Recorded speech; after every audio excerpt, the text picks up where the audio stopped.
తెలంగాణ జానపద సంగీత ప్రపంచంలో చిరస్థాయిగా నిలిచిన కళాకారుడు మొగిలయ్య గురువారం తెల్లవారుజామున చివరి శ్వాస విడిచారు. గత కొంతకాలంగా అనారోగ్యంతో బాధపడుతున్న ఆయన వరంగల్లోని ఓ ప్రైవేటు ఆసుపత్రిలో చికిత్స పొందుతూ కన్నుమూశారు. మొగిలయ్య తెలంగాణ గ్రామీణ జానపద గీతాలను తన ఆత్మతో పాడి శ్రోతల హృదయాలను హత్తుకున్న గొప్ప కళాకారుడు.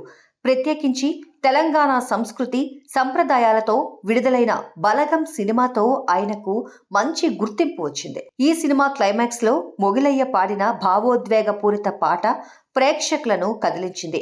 గత కొంతకాలంగా మొగిలయ్య కిడ్నీ, గుండె సంబంధిత వ్యాధులతో బాధపడుతున్నారు. చికిత్స కోసం మెగాస్టార్ చిరంజీవి సైతం ఆర్థిక సాయాన్ని అందించారు. అలాగే తెలంగాణ రాష్ట్ర స్పీకర్ గడ్డం ప్రసాద్ కుమార్ మొగిలయ్య కుటుంబానికి 1,00,000 రూపాయల ఆర్థిక సాయం చేశారు. ప్రముఖ నేత పొన్నం ప్రభాకర్ మొగిలయ్య దంపతులకు ఇల్లు నిర్మిస్తామని హామీ ఇచ్చారు.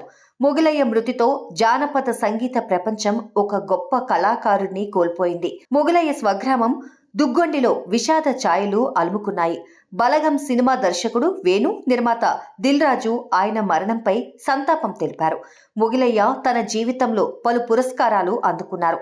పొన్నం సత్తయ్య అవార్డు కూడా అందుకున్న ఆయన తెలంగాణ జానపద కళలను ప్రోత్సహించడంలో కీలక పాత్ర పోషించారు. తన పాటల ద్వారా తెలుగు గ్రామీణ సంస్కృతిని ప్రతిబింబిస్తూ ఈ తరం సాంస్కృతిక వారసత్వాన్ని కొత్త తరాలకు అందించడంలో కీలకంగా నిలిచారు. మొగిలయ్య మరణం తెలుగు జానపద గీతాలకు తీరని లోటు. ఆయన కళా వారసత్వం పాటల ద్వారా ప్రజల మనసుల్లో ఎప్పటికీ నిలిచిపోతారు.